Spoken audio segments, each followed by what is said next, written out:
Assalamu alaikum, dear students. Welcome to the new class. आपका ये last semester है। Hope so कि बाकी सेमेस्टर की तरह आपका ये भी सेमेस्टर अच्छा रहेगा। अच्छा, इस सेमेस्टर में जो मुझे कोर्स अलॉट हुआ है वो स्ट्रेस फिजियोलॉजी है, प्लांट स्ट्रेस फिजियोलॉजी। उसमें मेजर आपका जो स्पेशल कोर्स आप उसको कह लें। ये दूसरी जो प्योर बॉटनी आपकी उससे हट के है ज़रा। इसमें हम डिफरेंट फैक्टर्स को स्टडी करेंगे इसमें आपकी। और इसमें जो है वो आपका स्ट्रेस आप कहते हैं कि जब आपकी बीइंग ह्यूमन हमारा कोई भी हमारी मर्जी से जब काम ना हो, हम जो चाह रहे हों वो ना हो, तो हम नर्वस फील करते हैं, स्ट्रेस फील करते हैं, हाइपर हो जाते हैं। ये सारी एक स्ट्रेस की सिम्टम्स हैं। लेकिन हम प्लांट्स में देखते हैं कि स्ट्रेस जो है वो किस तरह है। उसमें दो तरह की स्ट्रेसेस होती हैं, एबायोटिक एंड बायोटिक स्ट्रेसेस। आपको पता है कि एबायोटिक स्ट्रेसेस में हम बात करते हैं जिसमें नॉन लिविंग जो होती है हमारी, जैसे लाइट है, सैलिनिटी है, कोल्ड है, टेम्परेचर है, फ्रीजिंग है, चिलिंग है हमारा। ये आप उसको कह सकते हैं डिफरेंट मैटर्स और भी हैं जिसमें हमारी ये आलूदगी वगैरह है। तो इसमें बायोटिक में आप देखते हैं कि डिफरेंट पेस्टिसाइड्स हैं, फंजीसाइड्स हैं, और उसमें कंपटीशंस हैं, हर्बिसाइड्स हैं, एनिमल्स हैं। ये सारे बायोटिक फैक्टर्स में आ जाएंगे। लेकिन मेन जो हमारा फैक्टर है वो एबायोटिक फैक्टर पे हम देखेंगे कि प्लांट्स पे एबायोटिक फैक्टर्स का क्या इफेक्ट है और प्लांट्स ने क्या डेवलपमेंट की है इन फैक्टर्स के अगेंस्ट। पहली बात है, आपने देखा है कि जब लाइट बहुत ज़्यादा होती है तो फोटोसिंथेसिस भी एक नॉर्मल टेम्परेचर तक होती है। हाल तो उसके बाद जो है वो क्विट कर जाती है, तो या उसका रेट आहिस्ता आहिस्ता स्लो हो जाता है। तो उसमें सारे एक मैकेनिज़म्स हैं। आपने ये प्लांट फिजियोलॉजी 1 में मैंने आपको डिटेल के साथ C3 C4 कैम जो है वो इंटरमीडिएट्स मैंने आपको डिटेल के साथ स्टडी किए थे। हम बात करते हैं, कहते हैं कि प्लांट्स जो हैं वो ससाइल हैं। ससाइल हम कहते हैं कि अटैच टू द बेस, कुछ किसी के साथ अटैच्ड हैं क्योंकि वो मूव नहीं करते। तो इसलिए वो एबायोटिक फैक्टर से जो है वो भाग नहीं सकते। जैसे एक पौधा है, उस पे लाइट पड़ रही है तो उसने अब वहां से तो वो आगे पीछे जाने से रहा। उसने उस लाइट को कोप करना है और अपने अंदर कुछ मैकेनिज्म डेवलप करना है ताकि उस लाइट से उस टेम्परेचर से जो है वो बच सके। तो ये क्या होता है कि they are continuously expose to different abiotic factor with any protection. Externally कोई प्रोटेक्शन नहीं है। आप अगर आपके ज़हन में आ रही है कि हम घर में ये कर सकते हैं, तो हम बात करें नेचरली वाइल्ड की। दूसरी तरफ कहते हैं कि एनिमल्स जो हैं वो मोबाइल हैं, वो हार्श कंडीशन से जो है वो डायरेक्ट जो है वो एस्केप कर सकते हैं, हम उनको मूव कर सकते हैं। लेकिन जो है प्लांट्स हैं वो इमूवेबल हैं। इसलिए हमें जो है वो कुछ मॉलिक्यूलर मैकेनिज्म जो हैं वो डेवलप करने हैं different against the different stresses. कहते हैं कि हत्ता कि ये जो वेरिएशंस हैं ये एग्जिस्ट करती हैं टॉलरेंस मैकेनिज्म में, जो अमंग द प्लांट्स में। इसमें जो मॉर्फोलॉजिकल फीचर्स हैं सम प्लांट्स, कुछ में अवॉइड स्ट्रेस फैक्टर्स हैं। अगर हम बात करें, कहते हैं ये सब की हम बात नहीं कर रहे प्लांट्स की, लेकिन हम कुछ की बात कर रहे हैं कि उसमें physiology, metabolic mechanism, gene expression, molecular biology में जीन एक्सप्रेशन कर चुके हैं ये ट्रांसक्रिप्शन ट्रांसलेशन मेथड वाले में, डेवलपमेंटल एक्टिविटीज़। तो ये सारी चीज़ें स्ट्रेस को कोप करती हैं। Therefore plants possess unique and sophisticated mechanism to tolerate abiotic stresses. तो ये फिर क्या करते हैं, ऐसे plants have better tolerant resistance protective and accumulation mechanism alone can survive while other can not. जिनके पास ये मैकेनिज्म हैं जो ये कोप कर सकते हैं वो सर्वाइव करेंगे, अदरवाइज दूसरों की जो है वो डेथ हो जाएगी। तो इसमें जीन प्रोडक्ट जो है play key role in molecular mechanism of stress tolerance in plants. कि हमने जीन लेवल तक जाना है। अगर किसी ने मॉलिक्यूलर बायोलॉजी को जीन लेवल स्टडी किया है तो जीन लेवल को हमने जाना है कि कौन सा जीन जो है वो इस रेजिस्टेंस के अगेंस्ट काम नहीं कर रहा और कौन सा कर रहा है। हमने बायोटेक्नोलॉजिकल मेथड जो है वो जो जेनेटिक इंजीनियरिंग है उसके ज़रिए हम उस जीन्स को जो है वो अल्टरनेट कर लेंगे और उसको जो है वो ऐसा रेजिस्टेंस मेथड लेके आएंगे। कुछ फैक्टर्स हैं वो कहता है कि जिसकी वजह से इफेक्ट होते हैं प्लांट्स, जैसे वाटर है, light, salt, high temperature, pollutant है, न्यूट्रिएंट है और हैवी मेटल, लो टेम्परेचर, इनके बढ़ने या कम होने से आपका जो है वो एबायोटिक स्ट्रेस जो है वो अफेक्ट करेगी प्लांट्स को। ठीक है, ऑल दो ये जो हमारे एबायोटिक स्ट्रेसेस हैं हमने ये एक स्लाइड में देखा। नेक्स्ट हमारे पास है कि एबायोटिक स्ट्रेसेस कॉमनली जो है वो होती हैं जो ड्राउट है, सैलिनिटी है, हाई लो टेम्परेचर है और एटसेट्रा दूसरी न्यूट्रिएंट्स वगैरह वगैरह है। क्या करते हैं ये abiotic alter the plant metabolism leading to negative effect on growth, development, productivity of plants. Growth को रोक देंगे, डेवलपमेंट को स्टॉप कर देंगे, प्रोडक्टिविटी जो प्रोड्यूस कर रहा है प्लांट उसकी ग्रोथ उसकी शरह को कम कर देंगे, परसेंटेज हो सकता है स्टॉप कर दें। अगर कहते हैं ये स्ट्रेसेस जो हैं वो हार्श हैं, कंटिन्यूस हैं, लॉन्गर पीरियड ऑफ टाइम के लिए हैं, तो ये हो सकता है कि आपकी जो है वो ग्रोथ और एक्सट्रीम रिजल्ट क्या होगा, प्लांट की डेथ हो जाएगी। जब सेल की ग्रोथ जो है वो रुक जाएगी, नॉर्मलिटी आ जाएगी, तो उसमें क्या होगा आपकी, जब इवन ह्यूमन बीइंग्स हैं तो human beings as a complex हैं, प्लांट्स जो हैं वो सिंपल हैं। ह्यूमंस की जहाँ सेल ग्रोथ नहीं होती वहाँ क्या होता है, एक साइड जो है वो हिस्सा जो है वो डैमेज होना, डेड होना शुरू हो जाता है, ब्लड सर्कुलेट नहीं करता। इसी तरह पौधे भी हैं और ये हमसे ज़्यादा सोफिस्टिकेटेड है। तो अगर हम देखें कि एबायोटिक स्ट्रेसेस ऑफ प्लांट्स में उसमें ग्रोथ फिजियोलॉजी और मॉलिक्यूलर बायोलॉजी में क्या क्या अफेक्ट करती हैं, आप देख रहे हैं कि जर्मिनेशन इनहिबिट कर देंगी, ग्रोथ रिड्यूस कर देंगी और इसी तरह फिजियोलॉजी में अगर हम बात करें तो वाटर अपटेक में रिडक्शन आ जाएगी, अल्टर ट्रांसपरेशन रेट हो जाएगा, रिडक्शन फोटोसिंथेसिस हो जाएगी। मॉलिक्यूलर की बात करें तो उसमें जीन एक्सप्रेशन अल्टर हो जाएगा, break down of macro molecules, आपने ये माइक्रो और मैक्रो मॉलिक्यूल्स शुरू से पढ़ते आ रहे हैं। Reduce activity of water enzyme, जो एंजाइम काम कर रहे हैं पौधों में उसकी एक्टिविटी को रिड्यूस कर दिया जाए। कहते हैं इन मैकेनिज्म को अवॉइडेंस करते हुए, ये जो avoidance mechanism through consider to be advanced which by modification of morphology and anatomy prevents plant various stresses factor. हम इन फैक्टर से बच सकते हैं अगर हम इन मैकेनिज्म को अडॉप्ट करें। तो कहता है कि ये जो है इतने नाम क्या वेरियस फैक्टर जो हैं they may not be much importance in immediate crop improvement, कि ये हम बच तो सकते हैं लेकिन इतनी जल्दी जो है वो क्रॉप इम्प्रूवमेंट हो जाए तो ये भी जो है इतने ज़्यादा उस लेवल पे नहीं है। तो हमें कहता है कि देयर फोर हमको इमीडिएटली फ़ौरन जो है ये फोकस करना होगा, एम्फेसाइज करना होगा ये आपके प्लांट्स पे, टॉलरेंस प्लांट्स पे, जैसे since exhibit great variation in their tolerance a mechanism with in species, species के दरमियान में और बिटवीन स्पीशीज, स्पीशीज के जो दूसरी स्पीशीज हैं उनके आपस में और among the plants of different groups और आपके दूसरे जो हैं वो ग्रुप्स प्लांट्स के उनमें भी। अगर हम बात करें मॉलिक्यूलर क्रॉस रोड की तो उसमें मोस्ट ऑफ स्ट्रेस फैक्टर्स जो हैं produce certain common effect on plant growth, each stress factor has got its own specific effects. हर एक फैक्टर का एक इफेक्ट तो होगा। Common target of most abiotics factor जो है वो मेम्ब्रेन सिस्टम है। सारी बात है, सबसे पहले कोई भी है तो सेल अगर डैमेज होने पहले मेम्ब्रेन की तरफ जो है वो जाएगा signal. Several life maintenance process है, all membrane involving process will be affected by abiotic stresses. Active oxygen species are always associated with aerobic life.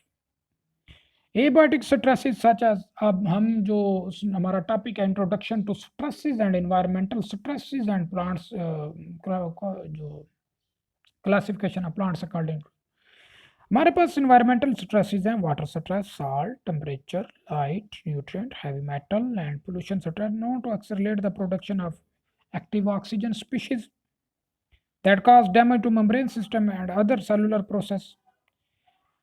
अब अगर हम बात करें कि प्रोडक्शन और efficiency of antioxidative system depend on the plant type and genetic makeup of the plant. Spite of the close association of active oxygen species with aerobic life, their production role stress involvement, importance in signaling phenomena and their sequencing are not clearly elucidated. In addition, abiotic stress affect the photosynthesis, respiration, nitrogen assimilation, protein synthesis and several other process. हमारे ये affect कर रही हैं ये चीज़ें। इन stress से बचने के लिए क्या होता है, plant develop some common tolerance mechanism as well as stress और specific mechanism to cope with the stress. However, degree of tolerance varies from plant to plant. हर एक प्लांट की एक जैसी जो है वो टॉलरेंस नहीं होगी, वेरी करेगी। From low to high, stress tolerance mechanism start with stress perception followed by the formation of gene product that are involved in cellular। और सिग्नल ट्रांसडक्शन मेथड पाथवे जो है वो सबसे इम्पॉर्टेंट है, जो डिटेक्ट करेगा स्ट्रेस को, जो कि प्ले क्रूशियल रोल कर रही है induction of stress tolerance in plant. सबसे बेहतरीन जो मेथड है वो कौन सा है, वो हमारे पास सबसे बेहतरीन जो है वो stress tolerance by gene transfer है। उसमें बाउंड्री लेयर ऑफ सेल्स हैं, ऑर्गेनेलिज, मेटाबॉलिक कंपार्टमेंटेशंस हैं, electron transport, signal perception, ATP generation. हम ऑलरेडी ये कर चुके हैं प्लांट फिजियोलॉजी 1 में, अगर आप उसको देखें तो। Some prominent abiotic stresses tolerance mechanism क्या, activation of signaling factor, altered gene expression, accumulation of compatible solutes, synthesis of stress protein, enhanced antioxidant metabolism। ये सारी चीज़ें हैं जो प्रोमिनेंट एबायोटिक टॉलरेंस मैकेनिज्म के जो हैं वो आते हैं। अगर हम देखें कि स्ट्रेस है, स्ट्रेस को रिकग्नाइज किया सिग्नल से, सिग्नल जीन इंडक्शन किया, जीन प्रोडक्ट्स को देखा, प्रोटेक्शन एंड रिपेयर किया, फिर स्ट्रेस टॉलरेंस आ गई। अगर हम इसकी दूसरी स्लाइड देखें कि हमें नॉलेज होना चाहिए कि मॉलिक्यूलर मैकेनिज्म में स्ट्रेस टॉलरेंस और जीन कंट्रोल जो है वो क्या, कैसे हम कर सकते हैं। हमने उस स्पेसिफिक जीन को आइसोलेट करना है, उसकी क्लोनिंग करनी है, फिर gene and promoter insertion in desired plant, जो हमारा डिजायर्ड प्लांट है हम जिसमें करना चाह रहे हैं, फिर ट्रांसफॉर्मेशन एंड जीन एक्सप्रेशन और फील्ड रेट्स। हम आगे बात करते हैं इन्वायरमेंटल की स्ट्रेस की, कि हमारे पास वाटर स्ट्रेस अगर हम बात करें, कहता है ड्राउट लीडिंग टू वाटर जो stress in plants in major problem in reducing the agriculture productive special in tropical and semi arid and arid region of the world. क्योंकि यहाँ पे जो है वो सारी चीज़ें रेनफॉल पे डिपेंड कर रही होती हैं। Water deficient result from low and erratic rainfall, poor soil water storage and when rate of transpiration exceed water Uptake by the plants. तो ये चीज़ें जो हैं वाटर की कमी की वजह से फिर जो है वो क्या होता है कि उसमें आपका concentration of solute, loss of turgor, change in cell volume, disruption of water potential gradients, change in membrane integrity, degeneration of protein, several physiological molecular components जो हैं ये अफेक्ट होंगे। तो इसमें मुख्तलिफ जो हैं अटैम्प्ट्स जो हैं वो ली गई हैं वाटर स्ट्रेस को रिकग्नाइज करने की और सिग्नल ट्रांजेक्शन में, लेकिन कहते हैं कि अभी भी और मज़ीद काम करने की ज़रूरत है। अगर हम बात करें सॉल्ट स्ट्रेस की, कि जो सैलिनिटी है affect the agriculture production and equality in arid and semi arid region where rainfall is limited and not sufficient to transport to salt from the plant to root zone। तो poor water management जो है वो also result कर रही है salinity में। The basis of the salinity in evaporation is which water evaporates in a pure state, living salt and other concentration of salt like sodium chloride, sodium carbonate, sodium sulfate और दूसरे salt of magnesium जो है। तो dominant salt जो है वो दो हैं आपके पास, सोडियम क्लोराइड और सोडियम सल्फेट, या इन दोनों का मिक्सचर जो है। तो effect of salinity on plants जो है वो कम्प्लेक्स है। Reverse effect include in toxicity, water deficient and nutrient imbalance and deficiencies है। मच इन्फॉर्मेशन इज अवेलेबल है इसमें मॉर्फोलॉजिकल और एनाटॉमिकल अडाप्टेशन के हवाले से in response to salinity. Considerable information on physiological and molecular responses of plants to the salinity stress is also available। जो है ये सारी चीज़ें। अगर हम हाई टेम्परेचर स्ट्रेस की बात करें तो उसमें क्या आता है, stress in plant rising in response to many factors such as exposure of plant to high ambient temperature, exposure of germinating seed to soil which is warm by the absorb infrared radiation, जो हमारी UV rays आती हैं सन से। अगर soil इतनी जो है वो हमारी वार्म है तो सीड भी ग्रो नहीं करेंगे। मोर प्लांट ट्रांसपायरेशन होगी, followed by less water absorption जो है वो कम है, ट्रांसपायरेशन ज़्यादा है। Reduce transpiration capacity in certain plant organ, forest fires है, नेचुरल गैस बुलेट्स हैं, ये सारी चीज़ें जो हैं ये आपकी उसको अफेक्ट कर रही हैं। तो कहता है कि अभी तक जो है वो temperature perception and molecule involved in perception are not known clearly. All cell of an organism respond to high temperature stresses. Freezing stress, इसमें हम बात करते हैं कि अगर growing in temperate and forest areas, ठंडे इलाकों में होंगे to freezing temperate, it is well known that membrane system are the primary site of freezing injury to the plants, कि मेम्ब्रेन जो है वो सबसे पहले इफेक्ट होगी। तो सबसे पहले जो है वो सेल मेम्ब्रेन डैमेज होगी। इस response to physics stress is mass cause by the protein degeneration, protein जो है वो नहीं बनेगी, तबाही होगी उसकी। Freezing tolerance characterized by the changes in metabolic levels and enzyme activities. Freezing tolerance is associated with the accumulation of sugar, several types of protein, including heat shock protein, lipids, abscisic acids, and other products of altered metabolism. They are expected to depress the freezing point of the tissue, may act as a nutrient and energy source, and play a key role in rectifying the cellular damage caused by the freezing stress. तो freezing tolerance जो है वो क्या करती है, increasing the decreasing water content, abscisic acid accumulation also increasing freezing tolerance. However, much information is not available regarding the freezing injury and tolerance mechanism. अगर हम बात करें न्यूट्रिएंट स्ट्रेस की, तो plant growth, development and yield are contributed by the 17 essential elements, decrease plant growth and yield. Plant growth and metabolism is also affected by the heavy metal and salinity stress. Developing nutrients stress tolerance in crop plants may help to extend the agriculture to unexplored harsh and nutrient poor soil. Heavy metal जो है वो आपकी ये भी affect करेंगी आपकी plant growth को। Super optimal concentration of heavy metal such as cadmium है, लेड है, मरकरी, कॉपर, जिंक और निकल जो है ये अफेक्ट करती हैं ग्रोथ को। However, कहता है कॉपर, जिंक जो है निकल essential micronutrients at low concentration. Heavy metal affect the several physiological and metabolic processes.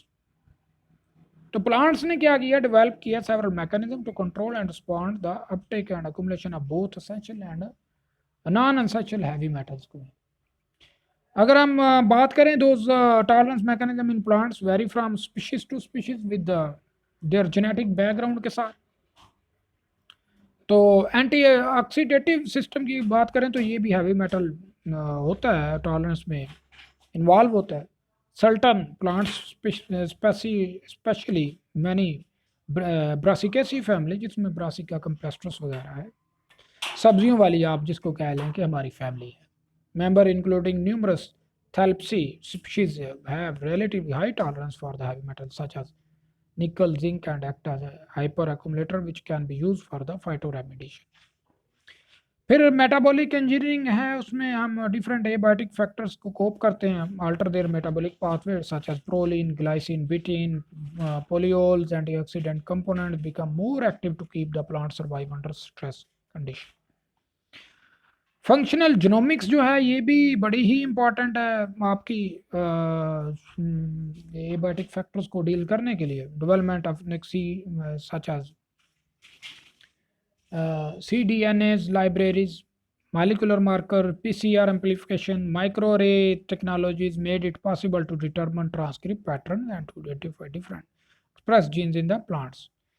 तो ये आपका जो है वो स्ट्रेस टॉलरेंट है प्लांट है, उसमें फिजियोलॉजी एंड मॉलिकुलर बायोलॉजी हम भी देखते हैं। Plant breeding and genetic engineering में भी हम जा सकते हैं, ये आगे रिसर्च वर्क है। एक आपको हिंट दे रहा है कि हम एक फॉर एग्जांपल हम सपोज करते हैं हम किसी प्लांट को ऐसी कंडीशन देते हैं एबायोटिक फैक्टर्स की, तो आगे हम उसकी ये एक्सपेरिमेंट कर सकते हैं। और plant breeding and genetic engineering it's very useful today in different countries, तो ये हमें जो है ये रिसर्च वर्क में लेके जा सकती है। दोनों बड़ी अच्छी फील्ड हैं, अगर फर्दर आप में से कोई इसको अडॉप्ट करता है तो ये बड़ी ही इम्पैक्टफुल होंगी। ओके जी, ये हमारा पहला लेक्चर कंप्लीट हो गया। आल दो हमने ये थोड़ी सी स्पीड आज तेज़ की है, क्योंकि हमने इस सेमेस्टर में आपको कहा था हम टफ टाइम आपको देंगे। तो इंशाल्लाह उसकी तैयारी भी हमारी है कि हम कोर्स ख़त्म करके तो हम बाकी काम करेंगे इंशाल्लाह ताला। ओके जी, अल्लाह हाफिज़।